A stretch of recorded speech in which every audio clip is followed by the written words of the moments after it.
Om Ajnanatimirandhasya Jnananjanishalaakaya Chakshurunmilitam Yena Tasmai Shri Gurave Namaha. Nama Om Vishnupadaya Krishna Presthaya Bhutale Srimate Bhaktivedanta Swamin Nitinamine. Namaste Saraswate Deve Gauravani Pracharine Nirvishesha Shunyavadi Paschatya Deshatarine. Jaya Shri Krishna Chaitanya Prabhu Nityananda Shri Advaita Gadadhara Srivasadi Gaura Bhakta Vrinda. Hare Krishna Krishna Krishna Hare Hare Hare Rama Rama Rama Hare Hare. Om Namo Bhagavate Vasudevaya Narayanam Namaskritya Naram Chaiva Narottamam Devim Saraswatim Vyasam Tato Jayam Mudirayet. In this session, we'll be discussing from the 56th verse of the 13th chapter of the first canto of Srimad Bhagavatam. Dvastamaya gunodarko niruddha karanashayah nivartita akhila ahara aste sthanur ivachalaha tasya antarayo ma ivabhuhu Sanyastakhila karmanaha. The meaning of this verse is, he will have to suspend all the actions of the senses even from the outside, and will have to be impervious to interactions of the senses which are influenced by the modes of material nature. After renouncing all material duties, he must become immovably established beyond all sources of hindrances on the path. Now, the previous verse described that he has to give up his material coverings. Now, the way of giving up the material coverings is explained here. So, Srila Prabhupada in the purport explains this. How does the process work? How does the process act? So, Srila Prabhupada says in the purport, Dhritarashtra had attained by the yogic process the stage of negation of all sorts of material reaction. Now, our normal existence is, we have so many material desires, and that material desire pushes us into material action. Material activity results in material reaction, and those material reactions have to be experienced by us according to the Kala, Karma, Guna. Kala and Guna. The gunas will act. But yogic process means the stage of negation of all material reaction. That means I become aloof from this body, from the mind, from the material intelligence, from the material ego. I have nothing to do with this material body. This material body simply is interacting with the gunas, and so many changes are taking place. Just like the aging of the body. Can anybody stop aging of the body? Never possible to stop aging. Just like this table. In course of time, by the action of the material nature, it's going to deteriorate. You cannot stop deterioration of the table. It is going to deteriorate, and it is going to one day completely crumble to dust. Similarly, this body also. Body means what? The senses. Even the senses and this body will also deteriorate. As far as the subtle mind and intelligence are concerned, a spiritualist disidentifies from the material mind and the material intelligence and even the material ego.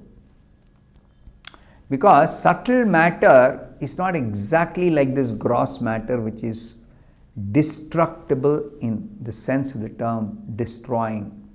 Destroying, we talk in terms of something gross.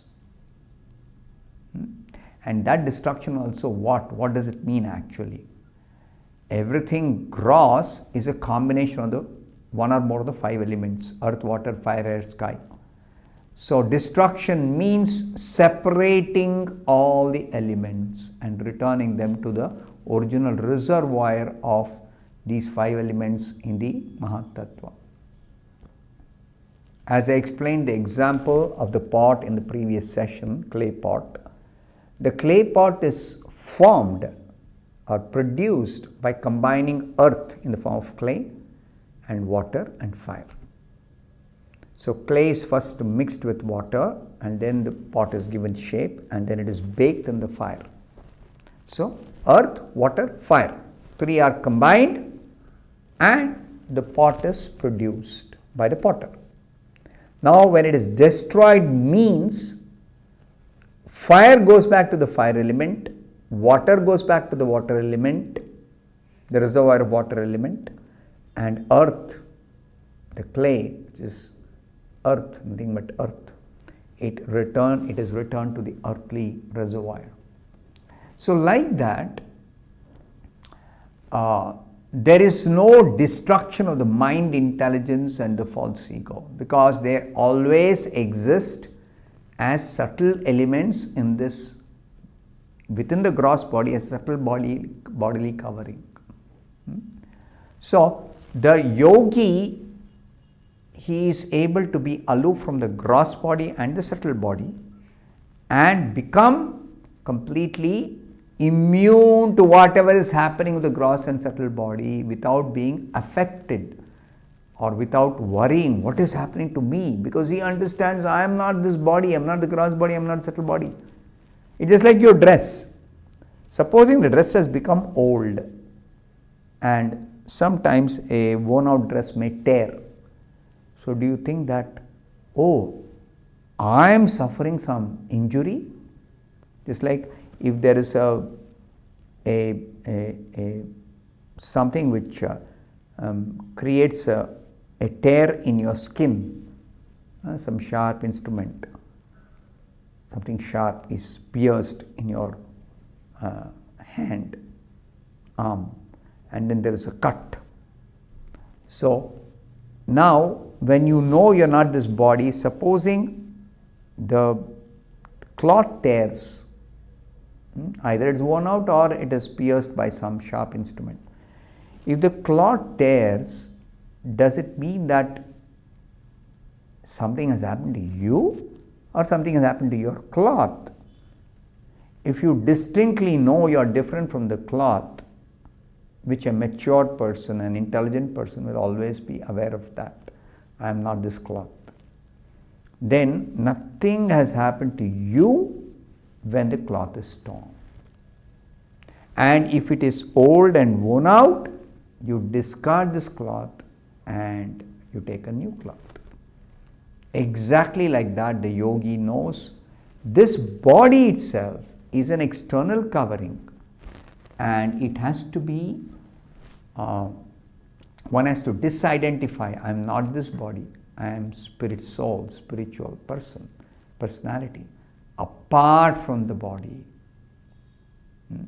So the yogic process helps a yogi to completely negate all these material coverings.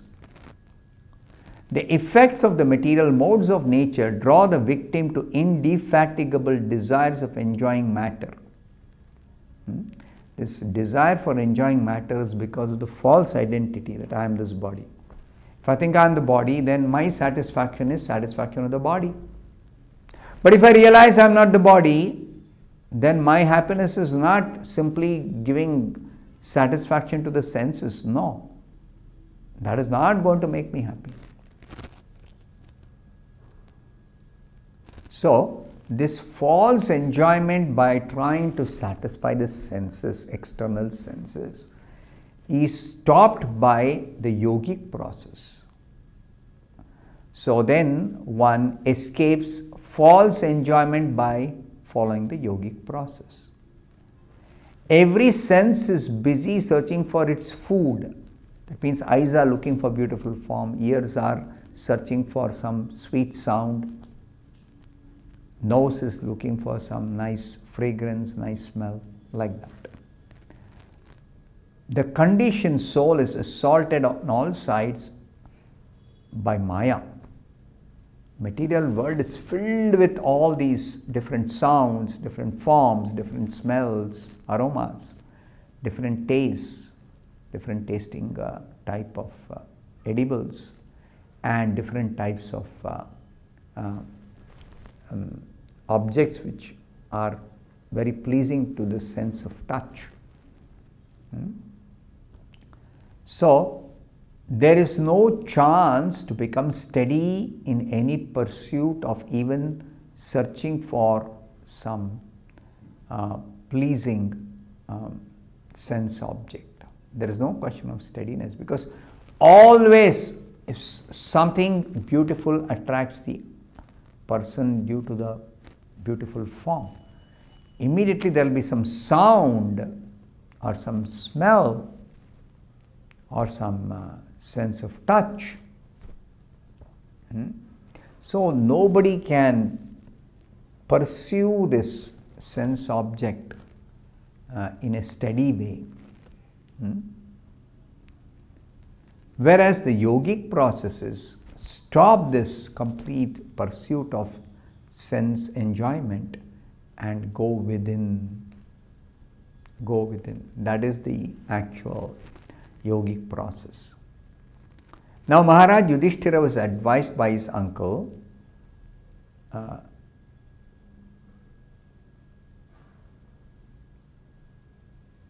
Maharaj Yudhishthira was advised by Narada not to disturb his uncle by attempting to bring him back home. Why? Because Dhritarashtra, by practicing the Ashtanga Yoga, he had already become detached from everything material.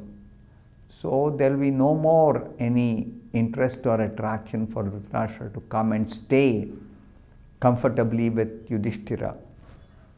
He is beyond that. Nirguna means without reaction. The spiritual quality is distinguished from the material qualities by the word nirguna. Nirguna means the spiritual state where one is indifferent to all material attractions, all material objects, all material actions and reactions. One becomes indifferent, disinterested, completely aloof.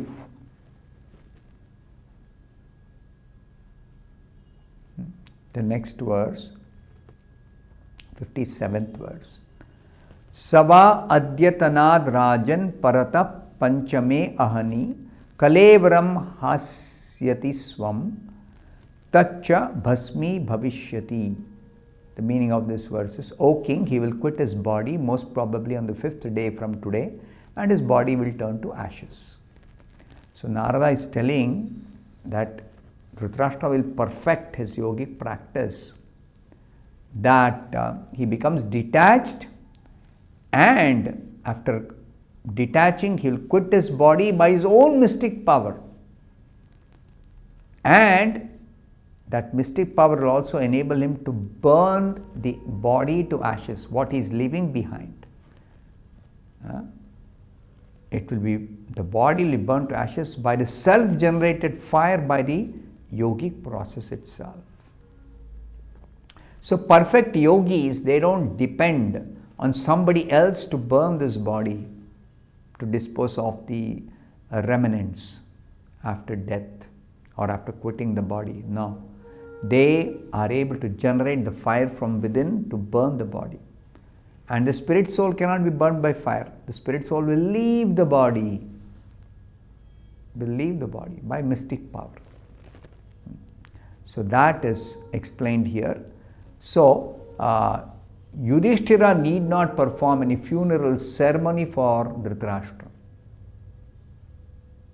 because Dhritarashtra by the yogic process would perfectly be able to leave the body and also burn the body at the time of quitting, burn the body by self-generated fire. These are all very special facilities for the yogi, Ashtanga yogi. I'll stop here. Thank you very much. Hare Krishna.